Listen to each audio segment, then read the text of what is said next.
Hi everybody, it's Josh with Talk About Trek, and I'm back again. I have finished Book 2 of the Rihannsu Saga, The Romulan Way, written by Diane, Duane, and Peter Morwood. And I really enjoyed this book. It was a lot of fun. And before we jump right into it, I did have a few things I wanted to show you. My son has made me a few additions to the collection, and surprised me with these three guys right here.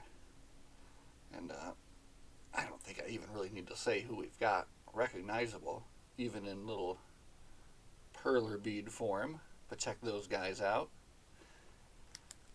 And also this here. So, fine additions to the collection. And hopefully I'm looking forward to getting some more as well. But I love these things. They're better than most of the other stuff that I can find. So, always happy to get that. Now, let's jump into the Romulan Way. It was good. I didn't know what I was expecting, so it did surprise me because it had something that I wasn't expecting to get. But let's read the back here. They are a race of warriors, a noble people to whom honor is all. They are cousin to the Vulcan, ally to the Klingon, and Starfleet's most feared and cunning adversary. They are the Romulans, and for 8 years, Federation agent Therese Lobruto has hidden in their midst. Now, the presence of a captured Starfleet officer forces her to make a fateful choice between exposure and the chance to escape, maintain her cover, or save the life of Dr. Leonard McCoy. Here, in a startlingly different adventure, is the truth behind one of the most fascinating alien races ever created in Star Trek, the Romulans, or the Rihannsu. So, this book reminded me a lot of TOS, which I finished up at the end of January. And this is a book which is told basically like two narratives. You have the story of Therese, the deep cover Federation agent, who's been 8 years on Romulus. And then you have, in basically the other chapters, they do like one chapter of her and then one chapter of the history of the Romulan people, which was written as sort of a research paper kind of thing. So it was kind of a whole different style from the book itself. So very interesting, very cool, and really kind of one of the first looks that I've ever had into the Romulan culture more. So I really enjoyed it quite a bit. And just even, like I said, with the TOS book, I was kind of hoping for more, maybe on one end or the other. But this, I think, was balanced really well between the actual story they were telling and then the historical narrative that they were telling. So, really good job. A little bit of background history on this book is it was written in a rush. The author, Diane Duane, was, contracted to write it, had to finish in a certain amount of time, and then during that time was also contracted to be a script writer for a cartoon series called Dino Saucers, if you remember that, and I very slightly do.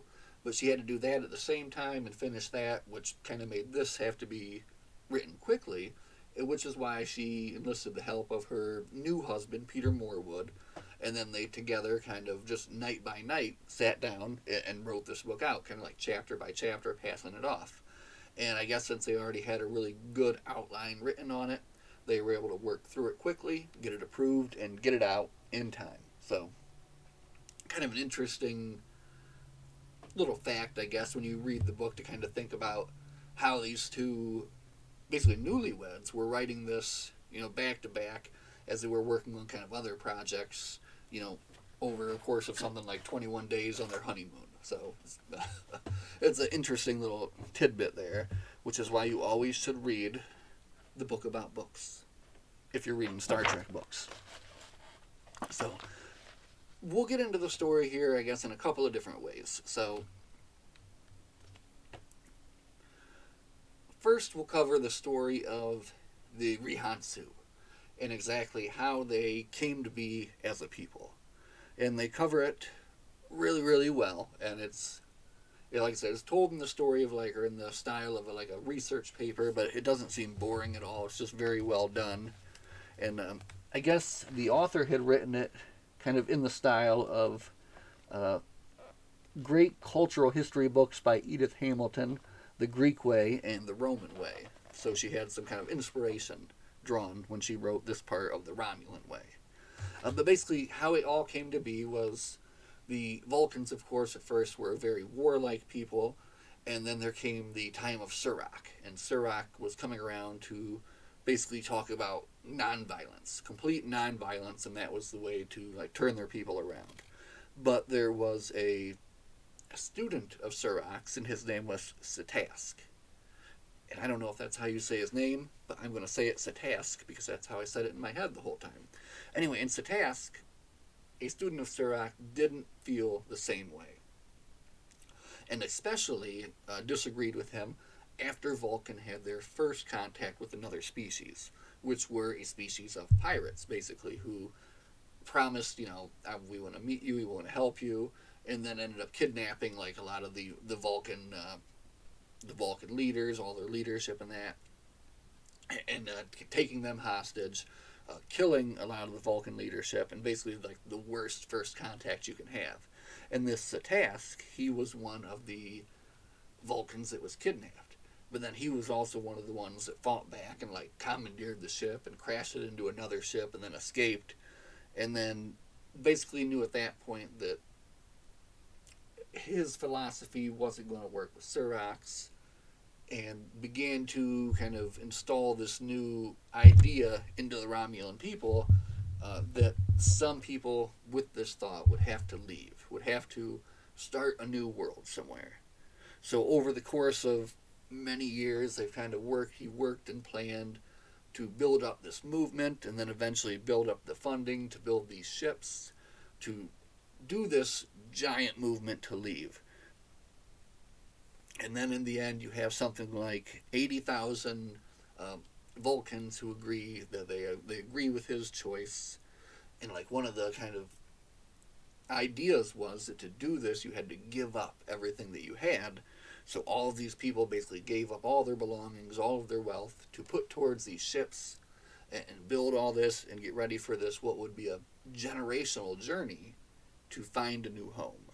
So they build these 12 ships, and these 80,000 get in there, and they set off from Vulcan in search of a new home. And one of the first places they come to, it's disaster. Like the first two ships come in, and the planet is full of mind vampires who basically drain and kill those first two ships, and they crash there onto that planet and die. The rest are able to escape and move on, but things don't go well for any of the Rihannsu during that time. So basically, they travel for something like 85 years before they're able to, through other misfortunes, able to finally locate this series of planets, Chiharan and, I'm going to say that wrong, Rachan. Anyway, Romulus and Remus. And by the time they get there, they have dwindled from 80,000 people down to just 12,000 people after various encounters with space entities and other things. And so they have 12,000 now, I think, and 4 ships left to make it to these planets, finally, after 85 years. And they are there. So they have these 2 planets, and it's similar to Earth and its moon with Romulus and Remus.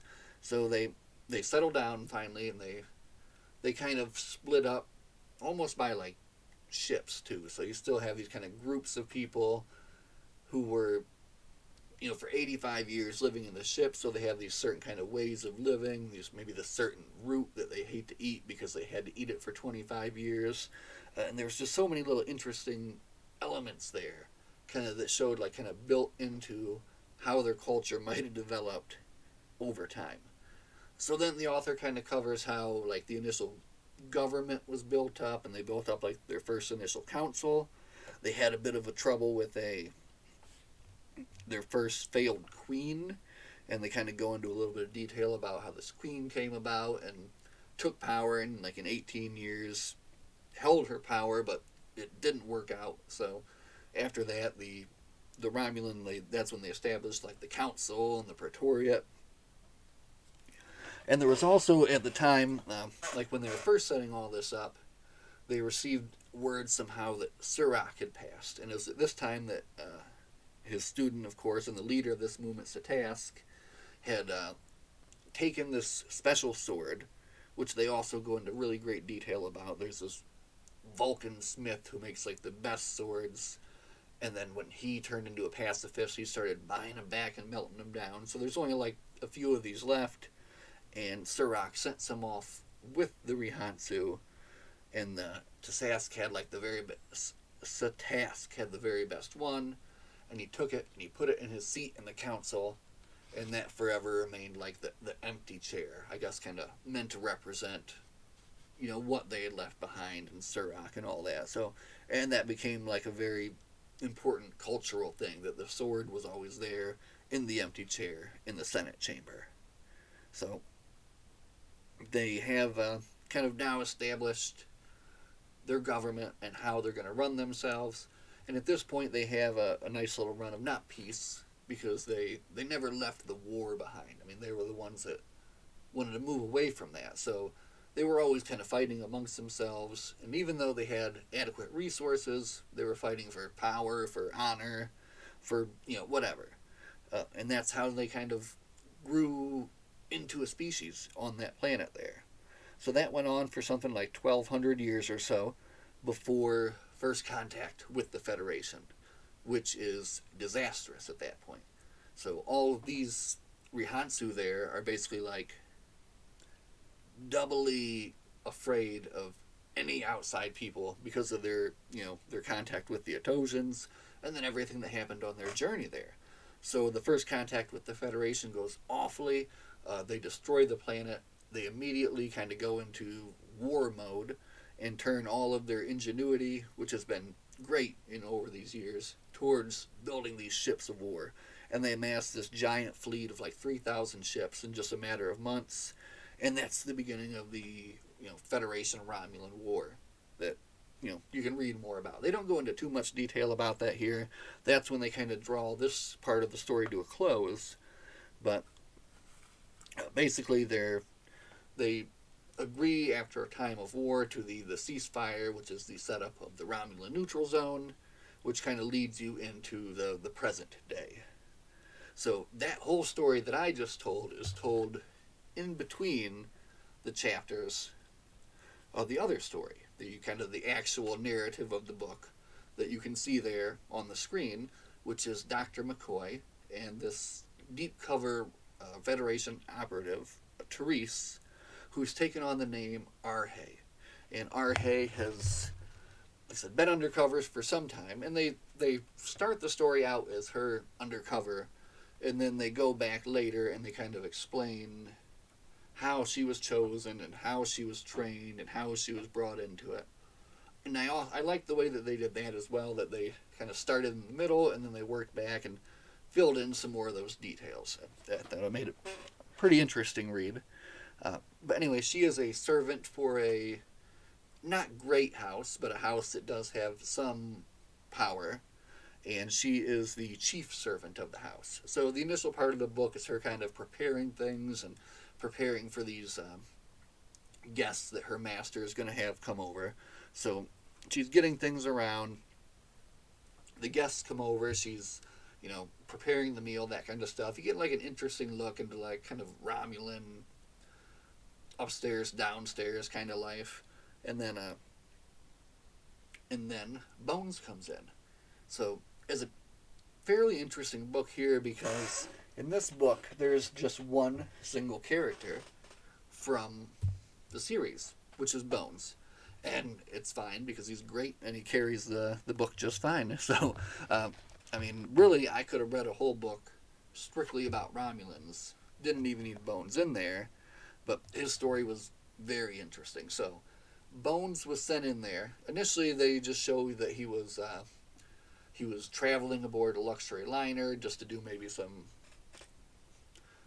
personal traveling, and then was found out and caught and captured by the Romulans. So he's been captured and he's been taken, and the Romulans have decided to hold him for whatever reason at the house of this kind of low class lord, and it's the lord's name is Hayden Killian, and so they decide they're going to hold him there, and they set Arhay in charge of kind of setting up the quarters for Dr. McCoy.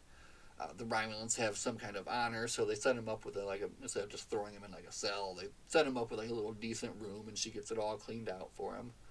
As soon as McCoy sees her when he comes in, he flashes like this little like secret spy sign, and he's hoping that she's going to reply. She doesn't at first, and he fears what the Federation fears, so that she's gone native, I guess is what they say. She's been undercover for so long that she's basically become a Romulan. So they end up kind of talking back and forth, and then she's also approached over time by some other parties that are interested in possibly getting to her, and then also interested in getting to McCoy for their own kind of like revenge purposes. So again, you get an interesting look here, because then they kind of go back to her origins as just like a xenologist, and she's being offered this undercover job, which she has to train for. She has to get like surgery for. She has to get all these different like implants, and I don't know how they got her to have green blood, but they did do that as well. But basically a huge operation, which of course she goes for, and then she's at first inserted into the house of kind of another undercover Federation operative. But then this guy gets found out, and she has to watch him basically get beaten and tortured and hauled away, which I'm sure doesn't really help with her, thoughts of the whole situation and what would happen to her if she was found out. So then she got transferred to House Killian after that. Talking so much, okay. She got transferred to House Killian after that, and then the story kind of goes from there. So you have other outside factors, like I said, that are kind of trying to come in and buy McCoy from this Killian's protection before he can be delivered to the Senate for his trial, which is kind of a mock trial, and his execution, which will be long and drawn out and terrible. And this is where I guess you get to see a little bit of the Romulan honor, because you have this kind of low lord who's kind of broke. He doesn't really have a lot of power, a lot going on for him, and he's offered pretty much all the money that he could ever want in exchange for letting this guy take McCoy away and kill him himself. And he like crushes the thing up in front of the guy and is like, nah, there's no way I'm going to do that. I'm a true Rihannsu. He has honor, so. And then Arhay sees that too, and she's like, whoa, because at first she wasn't really sure about her master there, and if he was a decent person. So you're seeing like this interesting side of the Romulans, like they're actually like maybe they're actually good guys, and especially when you're getting intermixed with this like their history in between, it really kind of makes you more sympathetic to who they are as a people and how they came to be that way. So anyway, we're getting close to the end here, and we have some exciting stuff with a Horta coming in. So in the last book, there is a Horta crew member. His name is Narat. And of course, a Horta is like a giant rock creature. And he was also sent undercover and was basically like ejected from the ship and like crash landed as an asteroid onto Romulus, and has now tracked down and found McCoy, and is his kind of ace in the hole to get out of there.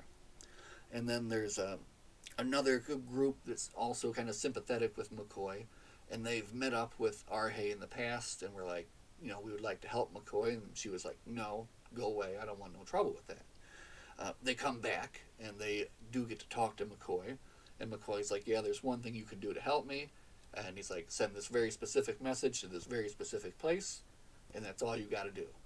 And he's like, if you do that, and you agree to do it, then you'll be truly honorable. And they agree to do it, and they do it, and they send this message, and at this point, McCoy is hauled off to the Senate for his trial. Arhay is chosen to kind of come along with them, since she's been there taken care of him during this time. So he goes to the Senate for his mock trial, and he's already worked out some kind of plan, of course, with Narat, the Horta, and of course, there's something more going on as well with the message that he sent. But now you have this kind of funny scene, because I thought that maybe you would get this scene of this, great McCoy speech of just kind of talking about the virtues of the Federation, I don't know, something like that. But what you actually have is you get a side view, you get Arhe's view at McCoy delivering this filibuster, just buying as much time as he can, because he knows it's a mock trial, and at the very end of it, they're going to kill him anyway, no matter what he says in this kind of final statement that he was allowed to make. So he goes on and on and on and on, maybe possibly for hours. I think they don't exactly say, going over different recipes for mint juleps and just all sorts of off the wall things. But it's basically, as long as he can keep talking, he stays alive. So he keeps talking until they feel a rumbling underneath the Senate, and the rumbling gets bigger and bigger and bigger until a crack opens up, and of course here comes the Horta out of the crack, and he's like grown 4 times as big as he was before, I guess from eating all the rocks along the way. And then he causes this great distraction, is throwing Romulans about. They're all trying to blast him. They can't do anything. At this point, Arhe and McCoy kind of meet up in the chaos, and she tells him that, I'm going to stay. I want to stay. This is like my family now, but I will still be a member of the